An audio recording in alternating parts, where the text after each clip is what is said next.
Halo semuanya, kembali lagi di kelas Langkah Menjadi YouTuber Profesional bersama saya Gita Savitri Devi. Nah sekarang nih saatnya kita ngebahas tentang tahap awal gimana caranya kita membangun YouTube channel kita. Pertama, yang paling penting adalah kita harus memperkuat branding dari channel kita. Maksudnya di sini apa nih? Di sini maksudnya adalah foto dari channel kita, terus banner yang kita pakai untuk channel kita yang bagian atas tuh biasanya, dan juga watermark yang di video kita. Nah, desain untuk ketiga items ini tuh kalau bisa cohesive. Maksudnya kita harus bisa pakai warna yang sama. Terus kalau kita pakai font gitu, fontnya juga diusahakan sama. Terus diusahakan desainnya juga sesuai sama brandingan dari karakter kita juga dan dari channel kita itu sendiri. Nah, selain itu untuk watermark video ini kalau bisa kita pakai logo yang simple gitu, sesimpel mungkin biar orang itu bisa langsung ngeh kalau misalnya lagi nonton video kita nih. Terus yang nggak kalah penting juga adalah membangun karakter. Maksudnya apa nih? Jadi kalau kita pingin bikin YouTube channel, terutama kalau kita individual gitu ya, sendiri-sendiri, yang membangun karakter dari YouTube channel kita ini nggak cuma video-video yang kita bikin, tapi pembawaan kita pada saat merepresentasikan atau jadi MC di video kita tersebut. Sekarang kita ngomongin konten nih. Jadi yang pertama harus diperhatiin adalah tujuan dari video atau konten kita tersebut. Sebenarnya pilihan banyak. Contohnya adalah buat edukasi misalnya, atau buat hiburan, atau misalnya buat tutorial. Nah, selanjutnya adalah target audiens kita.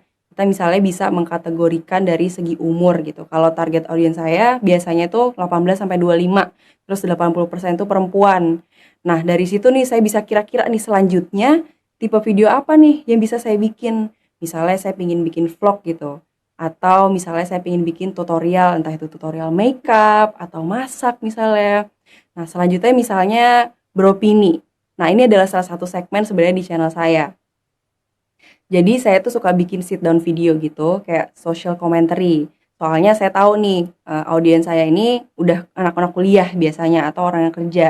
Jadi bisa nih saya sisipin sedikit-sedikit tentang hal-hal yang serius gitu. Nah, jadi misalnya saya nemuin satu tema yang menurut saya menarik atau yang baru aja kejadian, terus saya riset, terus saya bikin video beropininya.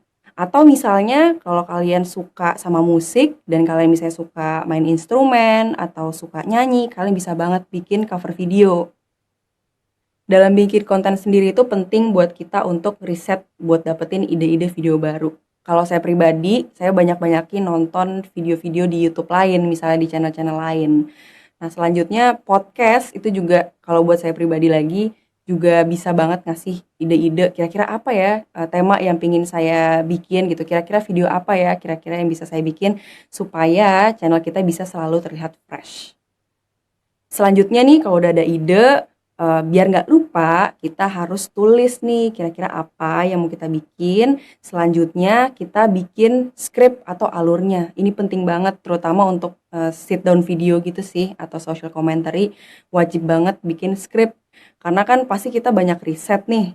Terus kita ada banyak banget dapat dari sumber dari mana aja. Nah, sumbernya ini make sure harus yang legit gitu. Jangan sampai informasi yang kita sampaikan itu ternyata salah. Nah, juga untuk video kayak travel vlog atau vlog biasa atau tutorial, penting juga buat kita bikin alur supaya kita bisa tahu shot apa yang kita butuhin untuk video tersebut. Nah, di sini kita mesti paham banget video apa yang bisa di-upload ke YouTube atau video apa aja yang bisa dimonetisasi di YouTube. Karena kadang-kadang misalnya kita udah bisa bikin, taunya misalnya video kita berisi musik-musik yang ada copyrightnya. Nah, itu nggak bisa tuh kita monetisasi. Atau misalnya tema yang kita pakai di video kita terlalu sensitif. Misalnya ngomongin perang lah katakanlah, atau ngomongin rasisme, atau misalnya ngomongin ekstremisme. Nah, itu biasanya terlalu sensitif untuk dimonetisasi. Nah, tadi kan kita udah ngebahas ya gimana caranya untuk bikin channel YouTube kita dari mulai branding sampai ke bikin konten nih. Nah, sekarang kalian bisa coba di rumah untuk tulis 10 ide video sesuai dengan jenis konten yang kalian sukai. Selanjutnya, kalian bikin rincian videonya nih. Jadi, kita bikin alurnya, terus skripnya, terus juga tentuin lokasi dan properti yang dibutuhin. Tadi kan kita udah ngomongin tentang perencanaan bikin konten itu sendiri. Nah, sekarang kita beralih ke proses syuting dan nanti editing. Nah, untuk proses syuting kita butuh alat. Nah, di sini kita butuh kamera, butuh lighting, butuh mikrofon, dan butuh tripod biasanya. Nah, untuk kamera sendiri sebenarnya kalau buat pemula nih, nggak butuh kamera-kamera yang fancy gitu kayak DSLR misalnya. Kita cukup dengan kamera HP aja udah bisa loh bikin video YouTube. Kamera-kamera sekarang HP-nya tuh udah canggih-canggih tuh. Atau misalnya buat pemula juga bisa pakai point and shoot kamera dan itu juga gampang dipakainya. Nah, kalau untuk mikrofon sendiri, sebenarnya orang-orang lebih seneng atau lebih willing ya untuk nonton video yang gambarnya nggak bagus-bagus amat, tapi audionya jernih. Jadi kalau kalian pingin invest ke alat apa ya yang saya butuhin nih untuk bikin video pertama-tama, invest aja di mikrofon.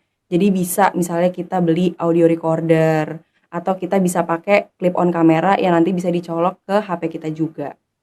Selanjutnya adalah pembawaan diri kita nih di kamera pas lagi syuting. Kita harus interaktif, terus kita juga harus komunikatif, terus nggak boleh kaku-kaku banget ya kan. Sebenarnya ini juga tergantung sama target audience kita. Kalau target audience kita anak muda, ya kita kalau bisa yang ngomongnya casual aja gitu, kayak ngomong ke teman. Selanjutnya yang paling penting adalah kita harus percaya diri.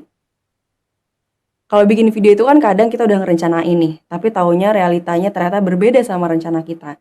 Nah, kalau kita pengen jadi YouTuber yang profesional, kita harus bisa cepat tanggap dan peka terhadap situasi pas lagi syuting. Apalagi kalau situasinya outdoor, itu biasanya lebih banyak lagi tuh tantangannya. Entah misalnya ada orang-orang yang nggak mau masuk kamera, atau ternyata tempat yang mau jadi lokasi syutingnya itu ternyata nggak bisa dipakai. Intinya kita harus bisa-bisa mencari ide baru dan bisa inisiatif. Setelah proses syuting, footage-nya itu harus masuk proses editing. Nah, untuk itu kita butuh software untuk edit video kita. Sebenarnya di sini ada banyak macam yang bisa kita pilih. Ada iMovie atau Final Cut Pro kalau kalian pakai MacBook, atau bisa pakai Adobe Premiere. Nah, kalau kalian pingin nambahin kayak animasi atau grafik, kalian bisa banget pakai After Effects. Selanjutnya kita harus pilih footage sama audio yang barusan kita rekam. Nah, footage sama audionya kita potong-potong, selanjutnya kita sambung sesuai keinginan kita. Habis itu, supaya video kita nggak membosankan, kita bisa nambahin musik atau background di sini. Nah, di sini harus diperhatiin karena nggak semua musik bisa kita pakai. Ada musik-musik yang ada copyright-nya, jadi nanti videonya nggak bisa kita monetisasi. Nah, di YouTube itu sendiri ada fitur audio library. Ada banyak banget musik yang bisa kita pilih dan itu semua gratis bisa kita pakai. Atau nih misalnya kita pingin pilih musik yang lebih elevated gitu ya, yang lebih bagus. Ada banyak banget di Google bisa dicari online music library, tapi itu berbayar. Biasanya sebulan kita harus bayar sekian dolar, tapi kita bisa pakai musik sebanyak yang kita mau dari sana. Yang terakhir adalah kita harus pakai thumbnail video kita, biar menarik nih, biar nanti orang pas melihat video kita di YouTube dia mau nonton, mau ngeklik gitu. Nah, maka dari itu video yang kita pakai thumbnailnya harus menarik, harus simple, harus jelas. Terus thumbnail ini bisa kita tambahin keyword, jadi supaya orang yang ngelihat video kita, ngelihat thumbnail kita udah tahu nih kira-kira tema videonya apa tanpa harus ngelihat judulnya. Nah, tadi kan udah ada nih ya, kamu bikin 10 ide video nih, mana yang kira-kira mau dibikin. Nah, sekarang coba pilih satu dari 10 ide tersebut untuk dibikin videonya. Selanjutnya, kamu mulai proses syuting, terus diedit videonya. Selanjutnya, jangan lupa untuk bikin thumbnail untuk video tersebut.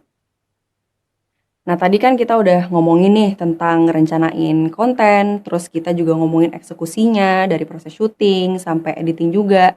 Nah, sekarang kita ngomongin tentang aspek yang nggak kalah penting, yaitu interaksi dengan viewers. Nah, ada apa aja sih ragam interaksinya? Kita simak video selanjutnya.